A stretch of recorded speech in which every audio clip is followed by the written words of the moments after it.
students, in last lecture in electric current, we studied last couple of lectures two important things. Okay, first we studied what exactly is electromotive force, EMF of a cell. Okay, and then we studied two combinations of cell. First was cells in series and second one was cells in parallel. Okay, so what exactly happens, that we all studied. Now today what we are going to do, okay, today it's a small point, basically छोटासा point है. Okay, काय तो नीट ऐकूया. In this particular thing, okay, we are going to study applications. Okay, म्हणजे cells आपलं शिकून झालेलं आहे, आता आपण त्याचे ऍप्लिकेशन्स बद्दल बघू. ओके, तुमच्या बुक मध्ये हेडिंग दिलंय टाइप्स ऑफ सेल्स.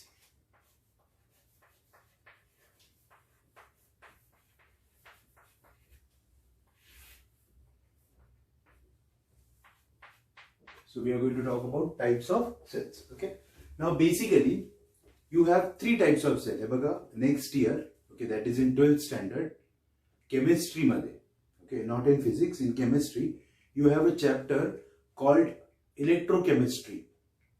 ठीक आहे, आणि त्या चॅप्टर मध्ये तुम्हाला या सगळ्या सेल्स डिटेल मध्ये शिकायच्या. म्हणजे आता मी तुम्हाला ज्या काही सेल्स सांगणार आहे, तीन सांगणार आहे मी, प्रायमरी, सेकंडरी आणि फ्युअल. ओके, मी आता फक्त तुम्हाला त्याचे युजेस सांगणार आहे की कुठे यूज होतो. सगळ्यांना माहिती येते. ओके, पण त्याचं कन्स्ट्रक्शन आणि working, that all you are going to study in chemistry next year. Okay, त्यामुळे आता फक्त लक्षात ठेवा. Okay, there are three types of cell. First is a primary cell. Okay, second is a secondary cell, and third is a fuel cell.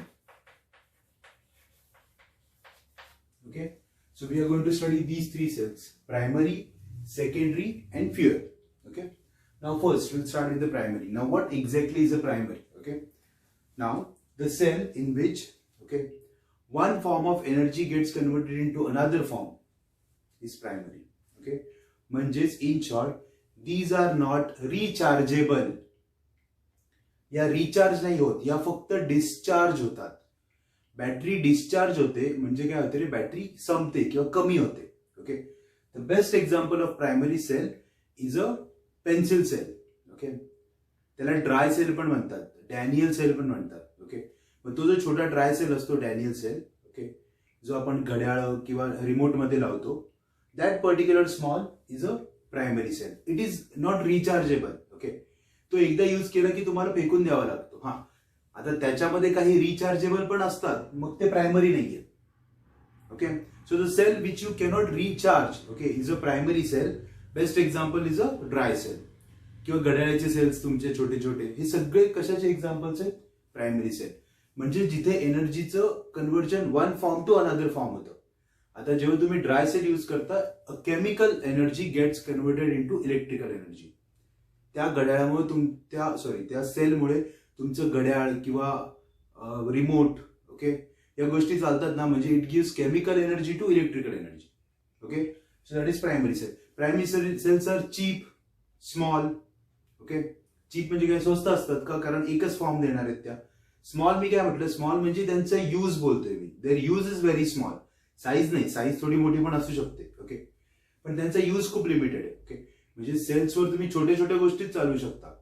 तुमच्या घरातला मोठा TV नाही चालणार सेलवर, चालू शकतो पण त्याला खूप सेल्स लागतील आणि ते सारखे सारखे डिस्चार्ज होतील. ओके, त्यामुळे तुम्ही खूप नाही वापरू शकत. So their use is very limited. Okay, नाव सेकंड इज, नावच सेकंडरी सेल आहे. ओके, नाव व्हॉट इज सेकंडरी? आता जे प्रायमरीत होत नव्हतं, ओके, ते सेकंडरी मध्ये होणार आहे. म्हणजे काय होणार बघा, in secondary cell you can convert that energy, म्हणजे रिचार्जेबल सेल्स.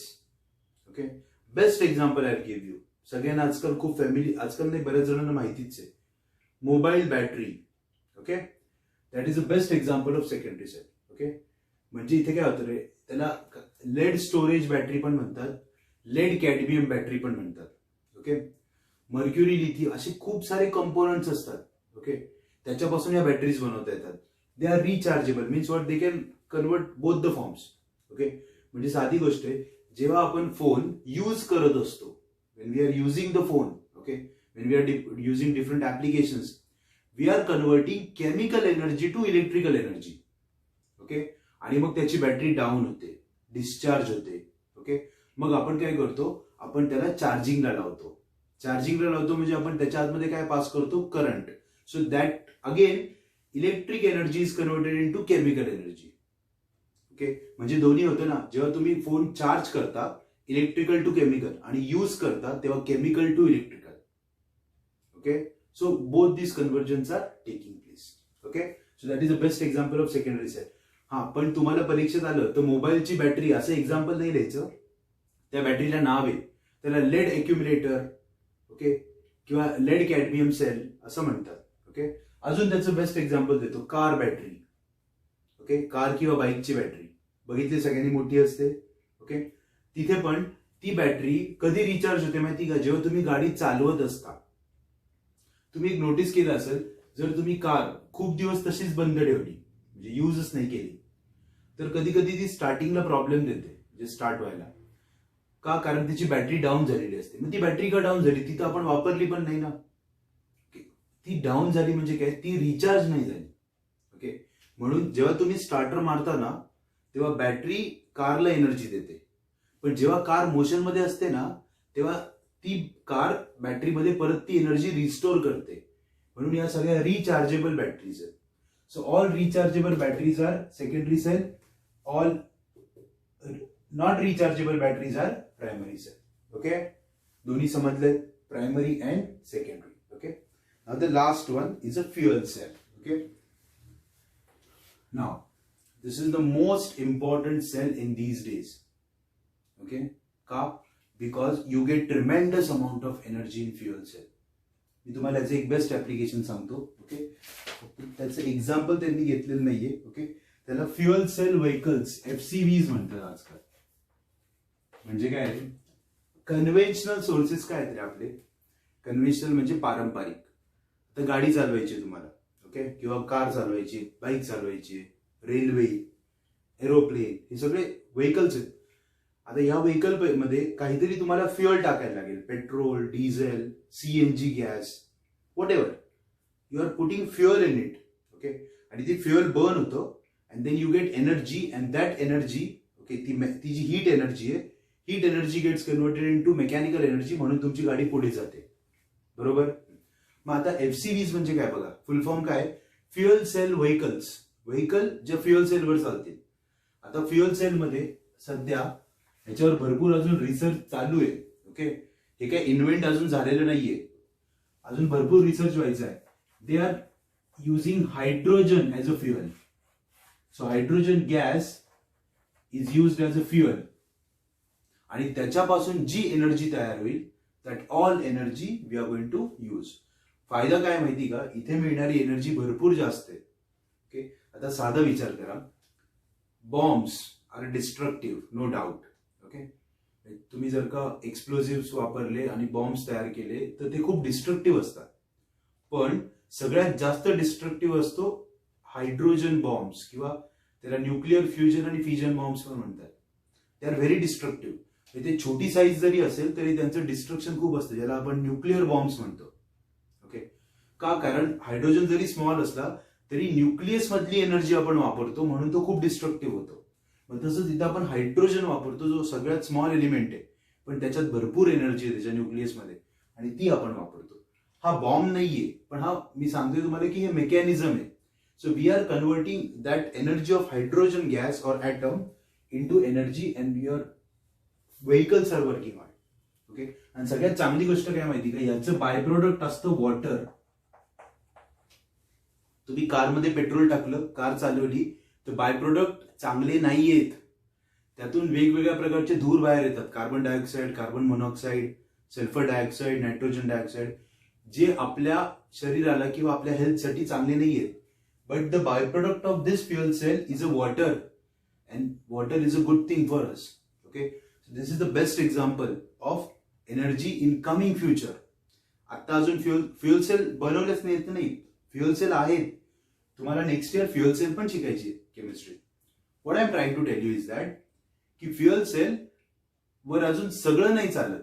ओके, जसं बॅटरीज सगळ्या जगातल्या कार बॅटरीजवर चालतात, म्हणजे बॅटरी म्हणजे स्टार्टिंगसाठी. ओके, किंवा आजकाल बॅटरीचे बाईक्स आणि कार पण आल्यात, पण अजून ते सगळीकडे नाही झाल्या ना. तसं फ्युएल सेल्स भरपूर नाही आहेत.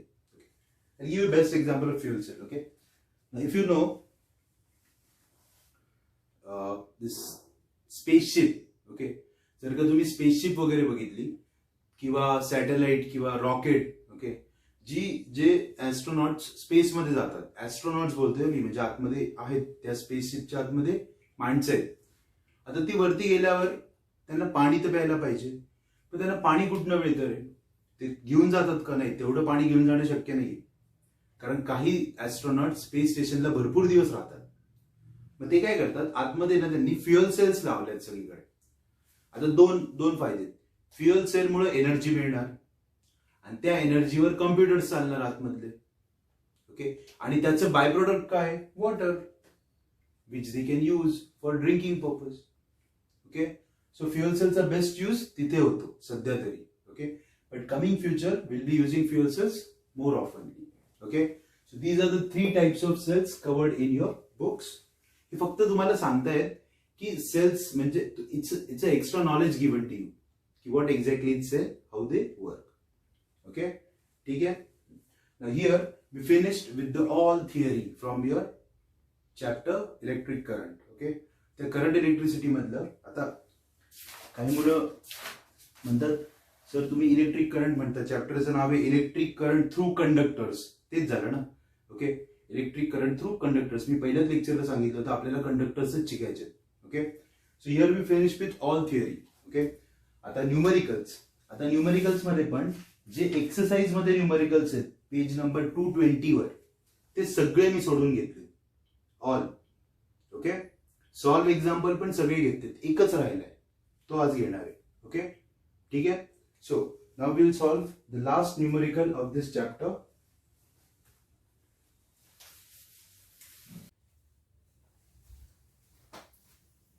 Now we will talk about the numerical. Okay, page 218, example 11.8. Okay, this is the last numerical from this chapter. Now, before starting numerical, I need to tell you 2 important things. Okay, first, या numerical मध्ये हे solve example आहे, पण ह्याच्यामध्ये 2 printing mistake आहेत. Okay, आता first printing mistake काय ते ऐका. इथे जी डायग्रॅम दिली आहे ती या न्यूमरिकलची डायग्रॅम नाहीये, ही दुसऱ्या चॅप्टर मधली डायग्रॅम आहे. ओके, त्यामुळे ही पहिली मिस्टेक आहे. आणि दुसरी मेजर मिस्टेक आहे, इथे बॅटरी 15 वोल्ट दिली आहे. ओके, पण कॅल्क्युलेशन मध्ये 14 वोल्ट वापरली आहे, म्हणजे इथे 15च्या ऐवजी 14 वोल्ट आहे. Okay, so these 2 are the printing mistake in your book. Okay, आता हे लास्ट इयरचं बुक आहे, त्यामुळे कदाचित लास्ट इयरच्या बुक मध्ये मिस्टेक झाल्यात, पण या वर्षी जे प्रिंट करतील ते नवीन बुक्स त्यात ती नसेल, कदाचित त्यात ते करेक्ट केलं असेल, पण अजून काही मला ती बुक मी बघितली नाही नवीन, त्यामुळे मी तुम्हाला हे सांगतोय. ओके, त्यामुळे असेल नसेल तरी मी तुम्हाला करेक्टेड प्रॉब्लेम सांगितलाय. Okay, so first of all we will draw the diagram. Okay, कारण तिथे डायग्रामच दिली नाहीये. ओके, सो लक्ष द्या. त्या डायग्राम मध्ये ना टोटल 5 रेजिस्टर आहेत.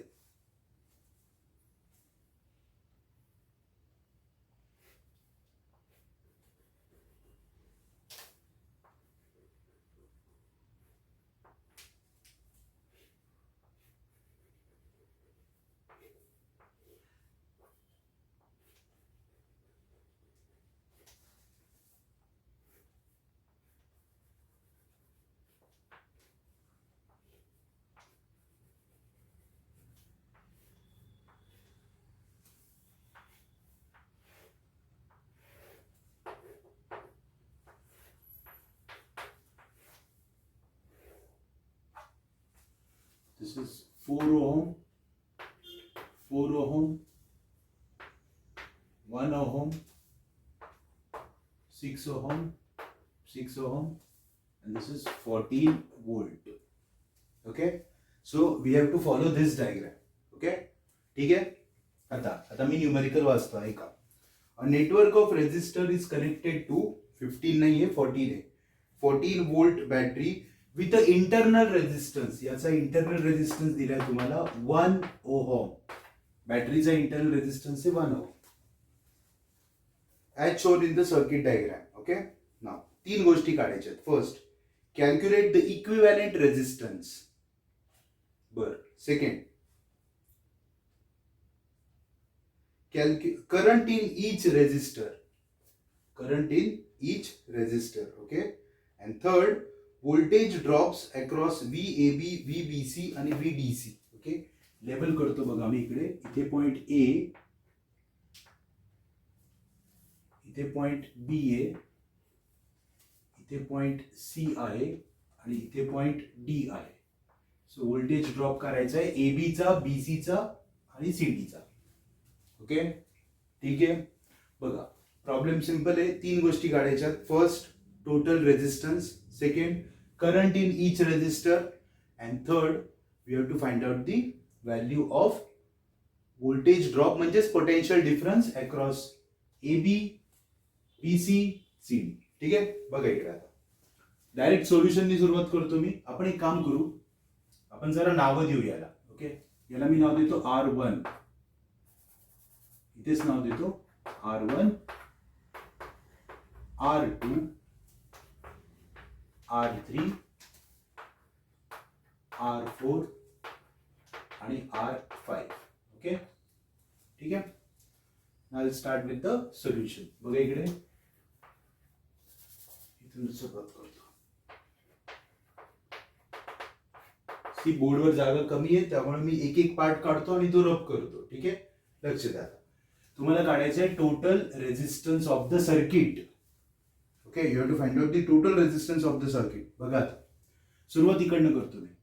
4 ohm and 4 ohm, how are they connected? Parallel. So R1 and R2 are connected in parallel. चला काढा उत्तर. 1 upon RP is equal to 1 upon R1 plus 1 upon R2. म्हणजेच काय येणार आहे? 1 upon RP is equal to 1 by 4 plus 1 by 4 is equal to 2 by 4.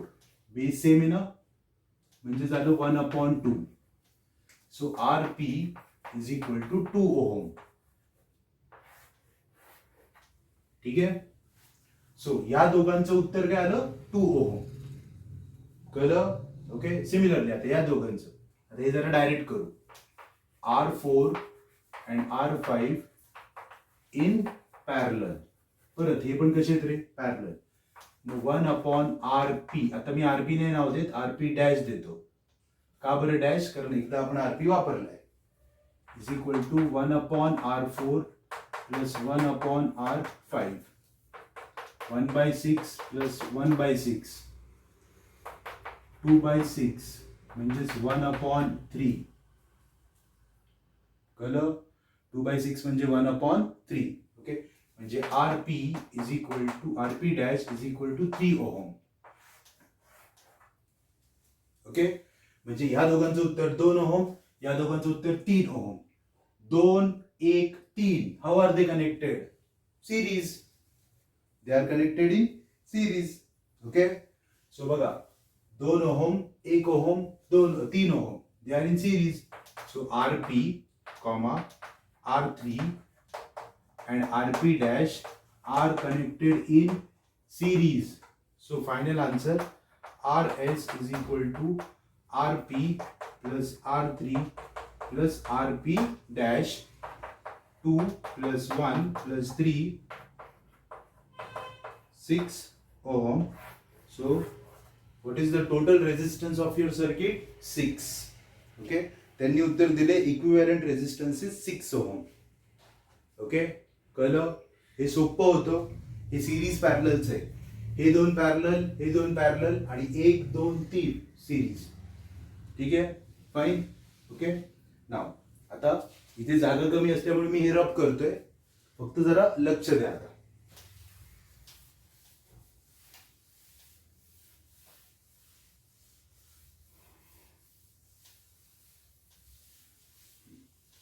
तर second काय होतं रे? Current in each resistor. Now you have to find out current in each resistor. ठीक आहे, आता सगळ्यांनी लक्ष द्या, करंट तुम्हाला शिकवतो मी. पहिल्यांदा डिस्ट्रीब्युशन दाखवतो. दिस इज बॅटरी. बॅटरीमधून करंट निघाला. किती करंट निघाला रे बॅटरीमधून? I. So what is the value of current which is going through your battery? I. ठीक आहे ना. इथे करंट आला. Okay, it's a junction. Current divide होणार ना रे. सो इथे वरती गेला I1 आणि खाली गेला I2. बरोबर. ओके, आता ऍक्च्युली मी इथं I1 I2 लिहिले ना, पण I1 आणि I2 ची व्हॅल्यू सेम आहे. तर मला कसं कळलं रे अगोदरच, कॅल्क्युलेट करायच्या अगोदरच का कळलं? कारण हा पण 4 आहे, हा पण 4 आहे, म्हणजे दोघांमधून सेम करंट जाणार ना. म्हणजे समजा इकडनं जर का 10 एम्पियर आला तर वरती 5 खाली 5 इक्वल डिव्हिजन होणार. इथून किती पण येऊ दे, 12 आला तर 6 6. ओके, परत इकडनं I1 आला, इकडनं I2 आला. हा, याच्यातून I परत आयच जाणार ना, कारण एकत्र आला ना परत तो. ओके, इकडनं I गेला. हा, इथं परत डिव्हिजन होणार. मग याला नाव देतो मी I3 I4. परत I3 आणि I4 same, they will again combine and you will get back I. Okay, so this is first of all I showed you the distribution of current. Distribution of current कळले. Okay, आता त्यांनी प्रश्न काय विचारले, find current in each resistor. म्हणजे तुम्हाला I1 ची value काढायची. I1 ची काढली की I2 मिळेल. I काढायचं आणि परत I3 पण काढायचं. Okay, so now will solve. Okay, आता सगळ्यात पहिल्यांदा आपण टोटल करंट काढून घेऊ ना. ओके, आता टोटल करंट काढायचं आहे. ओके, सर आपला ओम्स लॉ काय असतो रे? Ohm's law I is equal to V upon R. पण आपण एक गोष्ट विसरतोय की ह्या बॅटरीचा इंटरनल पण दिलाय.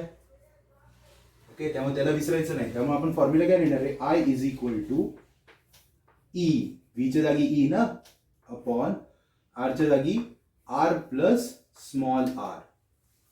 ओके, आता हा R कुठला आहे? हा अख्ख्या सर्किटचा, बरं का. अख्ख्या सर्किटचा रेजिस्टन्स किती आला होता मगाशी? 6 ओहम ना. 6 प्लस इंटरनल किती आहे? 1. बॅटरी कितीची आहे? 14. 14 अपॉन 7 किती आलं? 2. So what is the total current? I is equal to 2 ampere. म्हणजे तुमच्या पूर्ण सर्किटमध्ये किती करंट फिरतोय? 2 एम्पियर. म्हणजेच R3 मधून किती करंट चाललाय? 2 एम्पियर. का? कारण R3 मधून I चाललाय ना. कळलं? So total current in the circuit is 2 ampere. म्हणजे R3 मधून किती करंट चाललाय? I is the value of current going through R3. Okay, ठीक आहे. आता I1 I2 काढायचे ना. सो इकडे बघा, हे कुठलं कॉम्बिनेशन आहे रे? दिस इज पॅरलल कॉम्बिनेशन. आणि पॅरलल कॉम्बिनेशन मध्ये व्होल्टेज काय असतं? सेम. म्हणजे जेवढं इकडचं व्होल्टेज असतं तेवढं इकडचं व्होल्टेज असतं. Okay, so voltage across both is same. Okay, म्हणजे मी असं लिहू शकतो, voltage across R1 is equal to voltage across R2. व्होल्टेजचा फॉर्म्युला काय असतो? Current into resistance.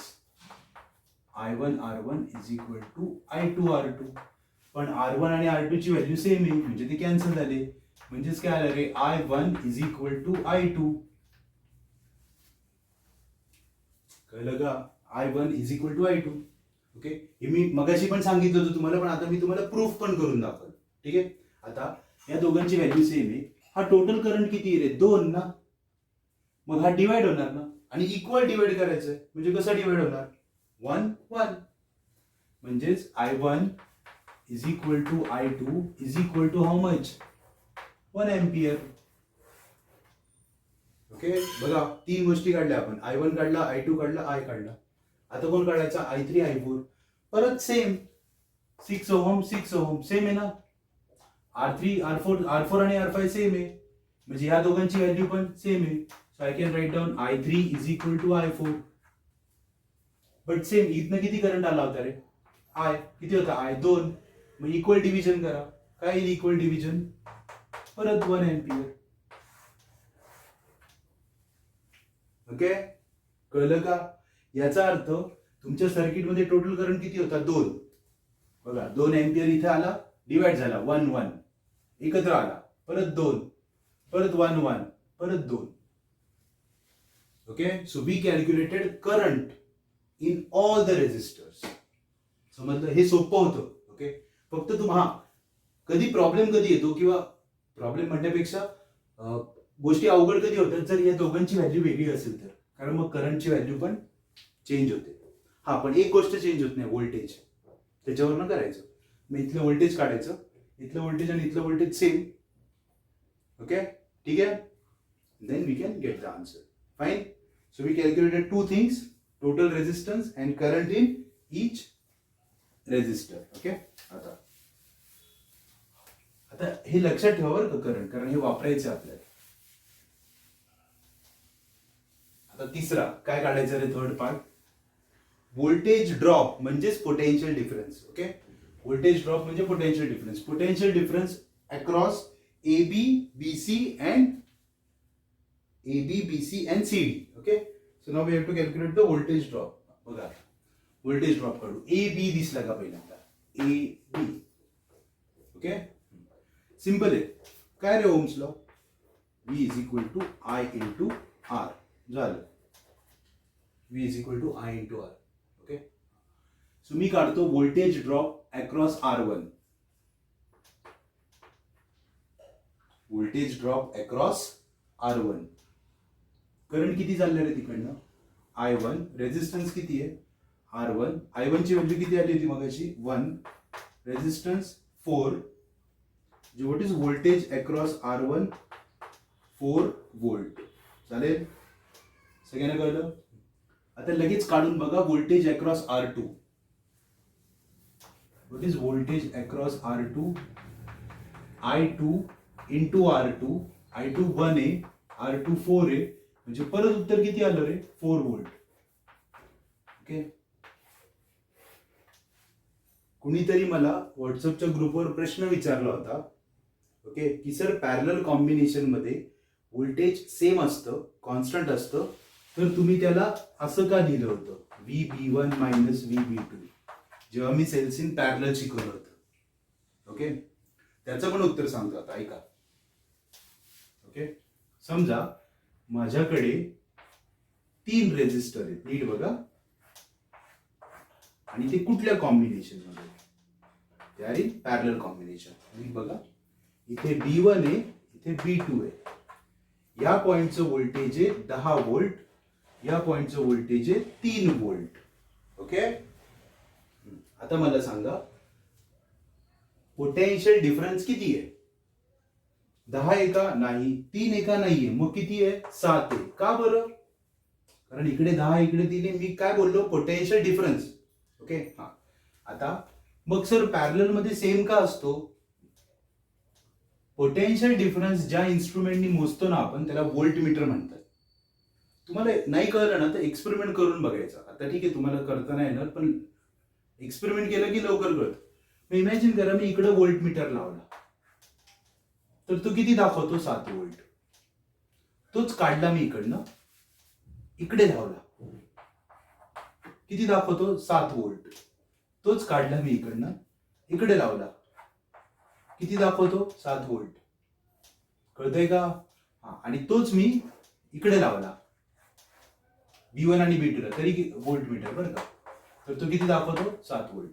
याचा अर्थ काय रे, अरे रेजिस्टर आहे ना, त्याच्या डाव्या पॉइंटचा पॉइंट, डाव्या साईडचा, आणि उजव्या साईडचा पॉइंट, या दोघांमधला डिफरन्स मोजतो व्होल्टमीटर. मग या रेजिस्टरचा डाव्या साईडचा पॉइंट हा आहे, उजव्या साईडचा हा आहे, यातला डिफरन्स किती, 7 वोल्ट. या रेजिस्टरचा पण डाव्या साईडचा पॉइंट हाच आहे ना, या रेजिस्टरचा पण उजव्या साईडचा पॉइंट तोच आहे ना. सिमिलरली या रेजिस्टरचा डाव्या साईडचा पॉइंट आणि उजव्या साईडचा पॉइंट सेम आहे, म्हणून पॅरलल मध्ये व्होल्टेज कॉन्स्टंट असतं. ओके, कळलं, हा. तेच आता सिरीज बघा. ज्यांनी डाऊट विचारलाय ना, चांगला डाऊट विचारलाय. ओके, सर कॉन्स्टंट असतं तर असं का लिहिता ना, असं विचारले, असं कशाला लिहिता. ठीक आहे ना, तू असं नको लिहू, तुम्ही असं लिहा, VB12.